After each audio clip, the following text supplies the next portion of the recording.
حي على الفلاح. وقل رب زدني علما.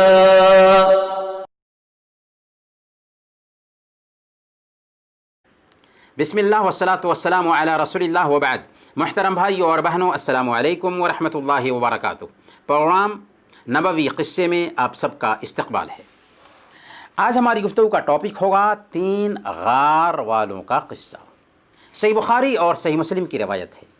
حضرت عبداللہ بن عمر رضی اللہ عنہما کا بیان ہے کہ میں نے اللہ کے رسول صلی اللہ علیہ وسلم کو فرماتے ہوئے سنا، تم سے پہلی امتوں میں سے 3 لوگ تھے جو ایک ساتھ سفر پر نکلے یہاں تک کہ رات ہو گئی. چنانچہ رات گزارنے کے لیے انہوں نے ایک غار میں پناہ لیا. تھوڑی ہی دیر کے بعد پہاڑ کے اوپر سے ایک چٹان گرا جس نے غار کے منہ کو بند کر دیا. یہ دیکھ کر انہوں نے آپس میں مشورہ کیا. ان کی سمجھ میں یہ بات آئی کہ اس آزمائش سے نجات کی یہی ایک صورت ہو سکتی ہے کہ اپنے اپنے نیک عمل کے واسطے سے اللہ تعالیٰ سے دعا مانگو، شاید اللہ تعالیٰ تم سے اس پتھر کو ہٹا دے اور اس پریشانی سے نجات دے. چنانچہ انہوں نے اپنے اپنے نیک عمل کے واسطے سے دعائیں کی. ان میں سے ایک نے کہا، الہی تو خوب جانتا ہے کہ میرے ماں باپ بوڑھے اور کمزور تھے اور شام کو میں سب سے پہلے انہی کو دودھ پلاتا تھا. ان سے پہلے میں اپنے اہل و عیال اور غلام کو نہیں پلاتا تھا. ایک دن کی بات ہے، میں درختوں کی تلاش میں بہت دور تک چلا گیا تھا. جب گھر لوٹ کر آیا تو شام ہو چکی تھی اور میرے ماں باپ سو چکے تھے. ہر دن کے جیسے میں نے دودھ دہا اور ان کی خدمت میں لے کر کے حاضر ہوا تو دیکھا کہ وہ سوئے ہوئے ہیں. میں نے ان کو جگانا پسند نہیں کیا اور ان سے پہلے اپنے گھر والوں اور غلاموں کو دودھ پلانا بھی گوارا نہیں کیا. میں دودھ کا پیالہ ہاتھ میں لیے ماں باپ کے سرہانے کھڑا رہا، ان کے جاگنے کا انتظار کرتا رہا، جبکہ میرے بچے بھوک کی وجہ سے میرے قدموں تلے بلبلاتے رہے، یہاں تک کہ صبح ہو گئی اور وہ بیدار ہو گئے. میں نے انہیں ان کے شام کے حصے کا دودھ پلا دیا اور انہوں نے پی لیا. الہی اگر تو جانتا ہے کہ یہ کام میں نے صرف تیری رضا کے لیے کیا تھا تو اس چٹان کی وجہ سے ہم جس پریشانی اور مصیبت میں پھنسے ہوئے ہیں اس سے ہمیں نجات عطا فرما. چنانچہ چٹان ہلکی سی سرک گئی، لیکن ابھی اتنی نہیں سرکی تھی کہ ان کے لیے نکلنا ممکن ہو سکتا ہو. دوسرے نے کہا، اے اللہ، میری ایک چچاداد بہن تھی، میں اس سے بے حد محبت کرتا تھا، اتنی کہ جتنی کسی مرد کو کسی عورت سے ہو سکتی ہے. ایک مرتبہ میں نے اس سے نفسانی خواہش پوری کرنے کا ارادہ کیا تو اس نے انکار کیا، یہاں تک کہ میں اسے 100 دینار دوں. اور صحیح مسلم کی ایک روایت میں ہے کہ میں نے اس سے اپنی نفسانی خواہش پوری کرنی چاہی تو اس نے انکار کیا، یہاں تک کہ 1 سال قحط سالی نے اسے میرے پاس آنے کے لیے مجبور کر دیا. وہ میرے پاس آئی، میں نے اس شرط پر اس کو 100 دینار دیے کہ وہ میری نفسانی خواہش پوری کرے گی. چنانچہ وہ رضامند ہو گئی، تیار ہو گئی. اور جب میں اپنی نفسانی خواہش پوری کرنے کے لیے اس کے دونوں ٹانگوں کے درمیان بیٹھ گیا تو اس نے کہا، یا عبداللہ اتق اللہ ولا تفض الخاتم الا بحقہ. اے اللہ کے بندے، اللہ سے ڈر اور اس مہر کو ناحق مت توڑ، یعنی نکاح کے بغیر میری عفت پامال مت کر. اس کے ان الفاظ نے میرے دل میں اللہ کا ڈر پیدا کر دیا، تیرا ڈر پیدا کر دیا. میں کھڑا ہو گیا اور اسے چھوڑ دیا، حالانکہ وہ لوگوں میں سب سے زیادہ مجھے پیاری تھی، اور 100 دینار بھی اس کو دے دیے. اے اللہ، اگر تو جانتا ہے کہ میں نے یہ کام صرف تیری رضا کے لیے کیا تھا، تو اس مصیبت سے ہمیں نجات عطا فرما جس میں ابھی ہم پھنسے ہوئے ہیں۔ چنانچہ چٹان کچھ اور سرک گئی، لیکن باہر نکلنے کا راستہ اب بھی نہیں بنا تھا۔ تیسرے نے دعا کی، اے اللہ، میں نے کچھ مزدوروں کو اجرت پر رکھا تھا، سب کو میں نے ان کی مزدوری عطا کر دی، صرف ایک مزدور کم سمجھ کر کے اپنی مزدوری لیے بغیر چلا گیا تھا، میں نے اس کی اجرت کو کاروبار میں لگا دیا، یہاں تک کہ اس سے یعنی اس کی اجرت سے بہت سارا مال ہو گیا۔ پھر کافی عرصہ کے بعد وہ میرے پاس آیا اور کہا کہ مجھے میری اجرت ادا کر۔ میں نے اس سے کہا کہ یہ اونٹ، یہ گائیں، بکریاں اور غلام جو تجھے نظر آ رہے ہیں یہ تیری اجرت کا پھل ہیں، انہیں لے کر جاؤ۔ اس نے کہا، اللہ کے بندے، میرا مذاق مت اڑا۔ میں نے کہا، میں تجھ سے مذاق نہیں کر رہا ہوں۔ چنانچہ وہ سارا مال لے کر چلا گیا اور اس میں سے کچھ بھی نہیں چھوڑا، اس نے کچھ بھی نہیں چھوڑا۔ اے اللہ، اگر تو جانتا ہے کہ یہ کام میں نے صرف تیری رضا کے لیے کیا تھا تو تو اس مصیبت سے جس سے ابھی ہم دوچار ہیں ہمیں نجات عطا فرما۔ چنانچہ اللہ رب العالمین نے ان کے لیے غار کے دہانے کو کھول دیا اور وہ صحیح سالم باہر نکل آئے۔ محترم ناظرین، صحیح بخاری اور مسلم کی یہ روایت ہے جس میں 3 آدمیوں کا الگ الگ کردار بیان کیا گیا ہے۔ پہلا کردار یہ ہے کہ ایک آدمی کا اپنے رشتہ دار کے ساتھ کیسا سلوک ہونا چاہیے، اور یہ کردار ماں باپ کے ساتھ حسن سلوک کرنے والے آدمی نے انجام دیا۔ دوسرا کردار یہ ہے کہ غیر محرم عورت کے ساتھ ایک آدمی کا کیسا کردار ہونا چاہیے، اسے عفت اختیار کرنے والے اور اللہ کا ڈر رکھنے والے دوسرے نوجوان نے پیش کیا۔ اور تیسرا کردار یہ ہے کہ ملازم کے ساتھ مالک کا رویہ کیسا ہونا چاہیے، اسے تیسرے امانت دار مالک نے پیش کیا۔ گویا اس میں 3 کردار پیش کیا گیا ہے: ماں باپ کے ساتھ حسن سلوک کا کردار، عفت اور پاک دامنی اختیار کرنے والے کا کردار، اور امانت کی ادائیگی کا کردار۔ پہلے کردار میں ایک آدمی اپنے ماں باپ کو، اپنے بچوں پر بھی فوقیت دیتا تھا اور ان کی اہمیت کو اپنے ذہن میں بیٹھائے رکھتا تھا، یہاں تک کہ اس نے اس کردار کو اس وقت بھی بحال رکھا جب کہ ماں باپ سو گئے تھے۔ حالانکہ اس کے لیے اپنے بچوں کو ماں باپ کے سونے کی وجہ سے دودھ پلانا جائز تھا، لیکن اس نے ایسے نازک وقت میں بھی اپنی پہچان برقرار رکھا۔ اسی کو کہتے ہیں نیکی پر ہمیشگی برتنا، چاہے حالات کتنے ہی کشیدہ کیوں نہ ہوں۔ چنانچہ اس بندے نے ماں باپ کے ساتھ نیکی کا جو اعلیٰ نمونہ پیش کیا تھا اس کا بدلہ اسے پریشانی اور تنگی کی حالت میں ملا۔ اس لیے جو لوگ اپنے بیوی بچوں کے چکر میں ماں باپ کو ٹرخاتے اور ان کو ستاتے ہیں انہیں اپنے انجام سے بے خبر نہیں رہنا چاہیے۔ ماں باپ کے قدموں تلے جنت ہے، اور اللہ کی رضامندی ماں باپ کی رضامندی میں ہے، اور اللہ کی ناراضگی ماں باپ کی ناراضگی میں ہے۔ ماں باپ کی بد دعا ہماری دنیا اور آخرت کو تباہ کر سکتی ہے۔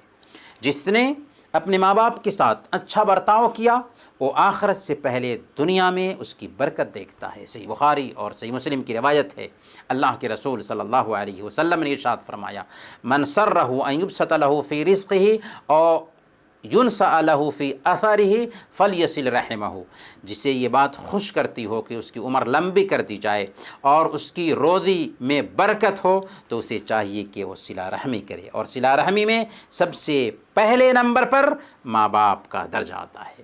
کسی کے ذہن میں یہ سوال پیدا ہو سکتا ہے کہ آخر اس بندے نے پوری رات اپنے بچوں کو بھوک سے روتے بلکتے کیوں رہنے دیا، حالانکہ ان کی بھوک مٹانے کی اسے طاقت حاصل تھی۔ تو اس کے جواب میں یہ کہا جاتا ہے کہ غالباً ان کی شریعت میں تھا کہ پہلے ماں باپ پر خرچ کرنا ہے، اس کے بعد بچوں پر۔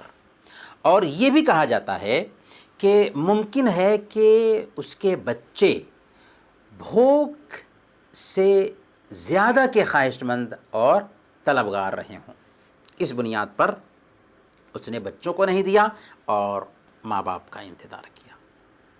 دوسرے نمبر پر اللہ کے ڈر سے عفت اور پاک دامنی اختیار کرنے والے نوجوان کے کردار میں ہمارے لیے یہ سبق ہے کہ ہر حالت میں عزت کی حفاظت ہونی چاہیے۔ دامن عفت قطعاً داغدار نہ ہونے پائے، چاہے حالات کتنے ہی خراب کیوں نہ ہو جائیں۔ عورت کا فتنہ سارے فتنوں میں سب سے زیادہ خطرناک فتنہ ہے، اسی لیے اللہ کے رسول صلی اللہ علیہ وسلم نے فرمایا تھا فاتقوا الدنیا واتقوا النساء، دنیا سے بچو اور عورتوں کے فتنہ سے بچو۔ لیکن قصہ میں اللہ کا ڈر رکھنے والا بندہ بدکاری پر آمادہ ہونے اور عورت کو اپنے قبضہ میں کرنے کے باوجود برائی سے رک گیا۔ اسی لیے 7 طرح کے لوگ جنہیں کل قیامت کے دن اللہ تعالیٰ اپنا سایہ عطا فرمائے گا، جس دن اللہ کے سایہ کے علاوہ کوئی اور سایہ نہ ہوگا، ان میں سے وہ آدمی ہوگا جسے عہدہ اور منصب کی حامل حسین و جمیل عورت نے بدکاری کی دعوت دی، لیکن اس نے کہا کہ مجھے اللہ کا ڈر ہے۔ اس سے بدکاری پر پوری طاقت اور قوت رکھنے کے باوجود عفت اور پاک دامنی اختیار کرنے کی عظمت نکھر کر سامنے آتی ہے کہ ایک بندہ ایسا اللہ کے ڈر سے ہی کر سکتا ہے۔ اگر اس کے دل میں اللہ کا ڈر ہوگا تبھی وہ ایسا کرے گا۔ اس قصہ سے یہ سبق بھی ملا کہ مشکل سے مشکل وقت میں بھی بھلائی کا حکم دینے اور برائی سے روکنے میں جھجھک محسوس نہیں کرنی چاہیے، امر بالمعروف اور نہی عن المنکر سے نہیں رکنا چاہیے۔ چنانچہ اس آدمی کی چچیری بہن نے نازک وقت میں بھی، جبکہ وہ اس بندے کے کنٹرول میں تھی، اس کو اللہ کا خوف دلایا کہ اللہ سے ڈرو۔ چنانچہ وہ ڈر گیا اور بدکاری سے باز آ گیا۔ اسی طرح تیسرے شخص کے کردار پر غور کیجیے جس نے اپنے مزدور کے مال کی حفاظت کی تھی۔ وہ مزدور جس نے اجرت نہیں لی تھی اور چلا گیا تھا، مالک نے اس کی مزدوری کو بڑھایا، اور جب ایک دن وہ اپنی مزدوری لینے کے لیے آیا تو اس کی مزدوری سے بڑھے ہوئے جتنے بھی مویشی اور جانور تھے، چرواہے سمیت، سب کو اس کے حوالے کر دیا تھا۔ اس قصے سے ہمیں صرف یہ سبق نہیں ملتا ہے کہ ہمیں اپنے پاس کام کرنے والوں کی مزدوری مکمل دینی چاہیے اور ان کی امانتوں کی حفاظت کرنی چاہیے، بلکہ اس سے بڑھ کر یہ سبق ملتا ہے کہ کسی انسان کو اس کے حق سے زیادہ دینا اور اس پر احسان کرنا، فضل کرنا بہت بڑی نیکی کا کام ہے، اجر کا کام ہے۔ مزدور کو اس کی مزدوری اس کا پسینہ سوکھنے سے پہلے دے دینی چاہیے۔ سنن ابن ماجہ کی روایت ہے، اللہ کے رسول صلی اللہ علیہ وسلم نے یہ ارشاد فرمایا، اعطوا الاجیر اجرہ قبل ان یجف عرقہ، مزدور کو اس کی مزدوری اس کا پسینہ سوکھنے سے پہلے ادا کر دو۔ اس لیے ایسے لوگ جو دوسروں کو اجرت پر رکھ کر ان سے کام لیتے ہیں لیکن مزدوری نہیں دیتے، ان کو اس بات سے ڈرنا چاہیے کہ کل قیامت کے دن وہ اللہ تعالیٰ کے حریف بننے والے ہیں۔ صحیح بخاری کی روایت ہے، حضرت ابو ہریرہ رضی اللہ تعالیٰ عنہ بیان کرتے ہیں کہ اللہ کے رسول صلی اللہ علیہ وسلم نے فرمایا، اللہ تعالیٰ فرماتا ہے 3 طرح کے لوگ کل قیامت کے دن ان کا میں حریف بننے والا ہوں۔ ان میں سے ایک وَرَجُلٌ اسْتَأْجَرَ أَجِيرًا فَاسْتَوْفَىٰ مِنْهُ وَلَمْ يُعْطِهْ أَجْرَهُ، کہ ایسا آدمی جس نے کسی کو اجرت پر رکھا، کام مکمل لیا لیکن اس کی اجرت ادا نہیں کی، ایسے انسان کا حریف اللہ رب العالمین بننے والا ہے۔ اس قصے سے معاہدے کی پابندی، امانت کی ادائیگی اور معاملے میں نرمی اور حسن سلوک کا بھی سبق ملتا ہے۔ اس قصے سے سب سے اہم سبق یہ ملتا ہے کہ جب بچنے کے سارے دروازے بند ہو جائیں تو وہاں بھی اللہ کا دروازہ کھلا رہتا ہے۔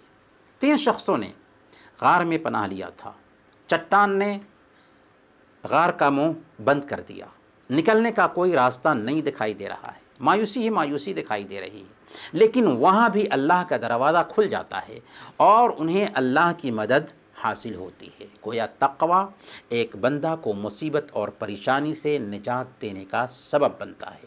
اللہ تعالیٰ نے فرمایا وَمَن يَتَّقِ اللَّهَ يَجْعَل لَّهُ مَخْرَجًا وَيَرْزُقْهُ مِنْ حَيْثُ لَا يَحْتَسِبُ، جو اللہ سے ڈرتا ہے اللہ اس کے لیے نکلنے کا راستہ ہموار کر دیتا ہے اور اسے ایسے راستے سے کھلاتا ہے جس کا اسے گمان بھی نہیں ہوتا۔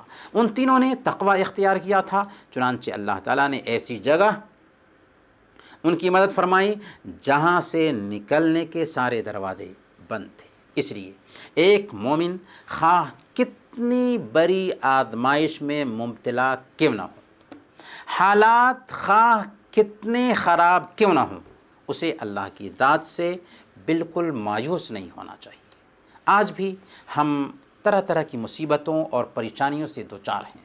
ضرورت ہے کہ ہم اپنے رب سے لو لگائیں، اپنے رب سے التجا کریں، دعائیں کریں کہ اللہ رب العالمین ہی ہماری دعائیں سن سکتا ہے اور اس کے پاس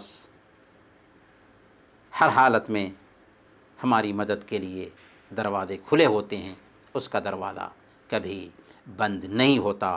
امن یجیب المضطر اذا دعاہ ویکشف السوء ویجعلکم خلفاء الارض االہ مع اللہ قلیلا ما تذکرون، بے کس کی پکار کو جب وہ پکارے کون قبول کر کے سختی کو دور کرتا ہے، پریشانی کو ختم کرتا ہے اور تمہیں زمین میں خلافت عطا کرتا ہے کوئی اللہ کے علاوہ؟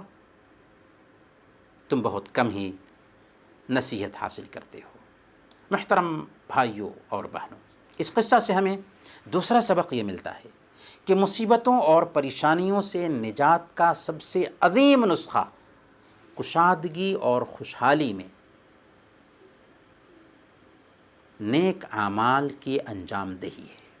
اللہ کے رسول صلی اللہ علیہ وسلم نے اپنے چچا زاد بھائی حضرت ابن عباس رضی اللہ تعالی عنہما کو نصیحت کرتے ہوئے کہا تھا تعرف علی اللہ فی الرخاء یعرفک فی الشدہ، خوشحالی میں اللہ رب العالمین کو یاد رکھو، بدحالی اور تنگی میں تجھے یاد رکھے گا۔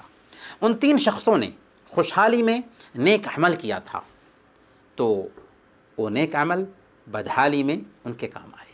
حضرت یونس علیہ السلام مچھلی کے پیٹ میں ہیں، سمندر کی تاریکی ہے، مچھلی کے پیٹ کی تاریکی ہے اور رات کی تاریکی ہے، تین طرح کی تاریکیاں ہیں، نہ ان کی جگہ کو کوئی جان رہا ہے اور نہ ان کی آواز کوئی سن رہا ہے، لیکن اللہ رب العالمین ان کی جگہ کو جان رہا تھا اور ان کی آواز بھی سن رہا تھا۔ چنانچہ اللہ تعالیٰ نے انہیں نجات دیا اور مچھلی کو حکم دیا کہ وہ ساحل پر ان کو اگل دے۔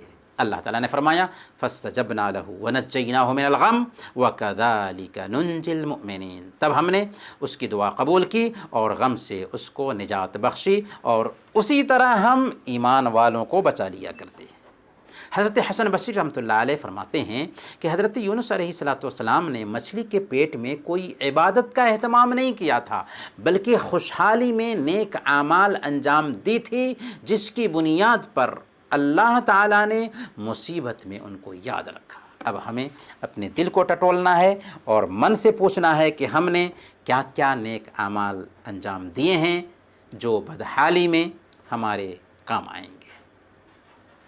اس قصہ سے تیسرا سبق یہ ملتا ہے کہ عمل میں اخلاص ہونا چاہیے۔ اگر عمل میں دکھلاوا ہے، نام و نمود ہے، ریاکاری ہے تو عمل ہمارے چہرے پر مار دیا جاتا ہے، چاہے کتنا ہی عظیم عمل کیوں نہ ہو، لیکن اگر عمل معمولی ہے، اس میں اخلاص پایا جاتا ہے تو وہ ایسی جگہ کام آتا ہے جہاں سارے دروازے بند ہو چکے ہوں۔ چنانچہ اس قصہ میں ان تینوں آدمیوں نے اپنے اپنے نیک عمل کا ذکر کرتے ہوئے اللہ تعالیٰ سے دعا کی تھی، اللہم ان کنت فعلت ذلک ابتغاء وجہک، ففرج عنا ما نحن فیہ، اے اللہ اگر ہم نے یہ کام تیری رضا کے لیے کیا تھا تو تو ہم پر نازل شدہ یہ مصیبت ہم سے دور فرما دے۔ اس لیے ہمیں بھی اپنے نیک اعمال میں اخلاص کو ٹٹولنا چاہیے۔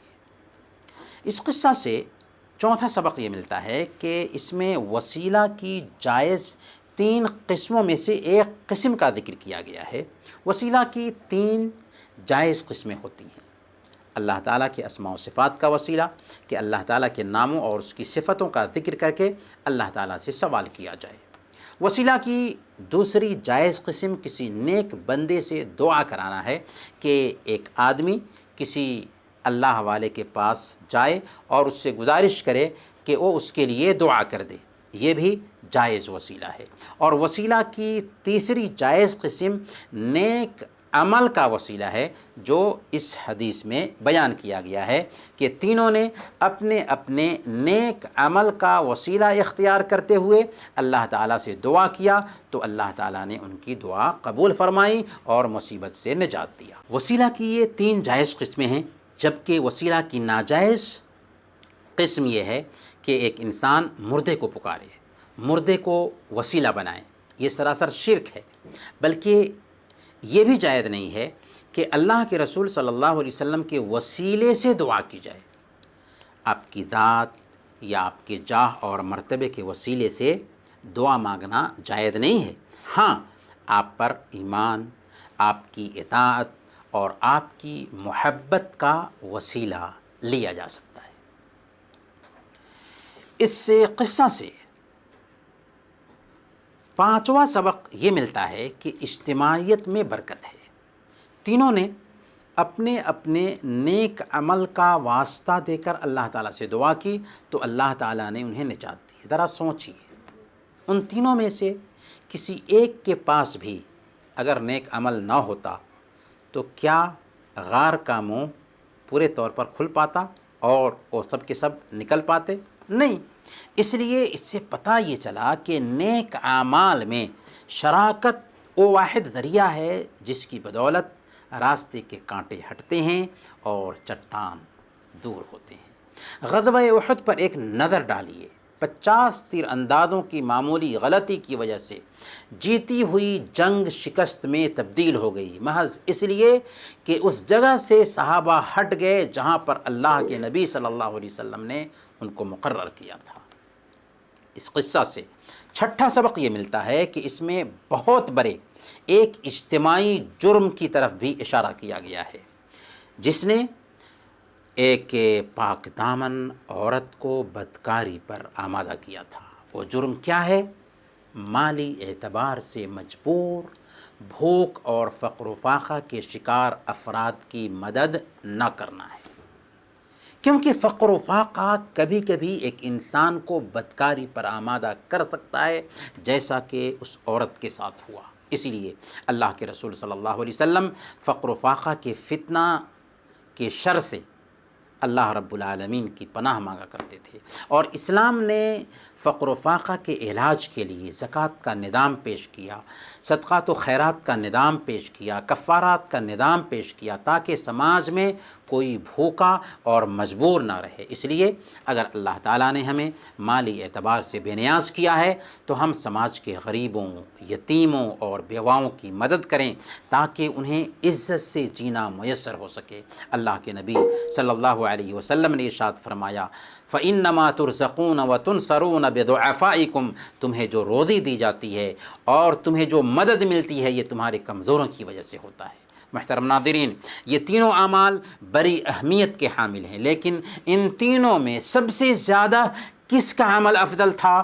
تو ماں باپ کے فرمانبردار کو دیکھیں تو اس کی فضیلت اس کی ذات تک محدود تھی کہ وہ اپنے ماں باپ کی خدمت کر رہا تھا اور مزدور کی اجرت کو بڑھانے والے کا فائدہ دوسرے تک پہنچ رہا تھا، یعنی دوسرے کو اس کا فائدہ مل رہا تھا، جبکہ تیسرا شخص بدکاری پر قابو رکھنے کے باوجود صرف اللہ کے ڈر سے بدکاری کو چھوڑا تھا اور مال بھی عورت کے حوالے کر دی تھی، بدکاری بھی چھوڑا تھا اور مال بھی عورت کے حوالے کر دی تھی، گویا اپنی ذات کو نفع پہنچانے کے ساتھ دوسرے کو بھی نفع پہنچایا تھا۔ پھر وہ اس کی چچا زادی بھی تھی، یعنی چچے کی بیٹی تھی، جس میں صلہ رحمی کا مفہوم بھی آ جاتا ہے، اور بدحالی کے دنوں میں یہ مدد کی تھی۔ اس اعتبار سے سب سے افضل عمل تیسرے شخص کا ٹھہرتا ہے۔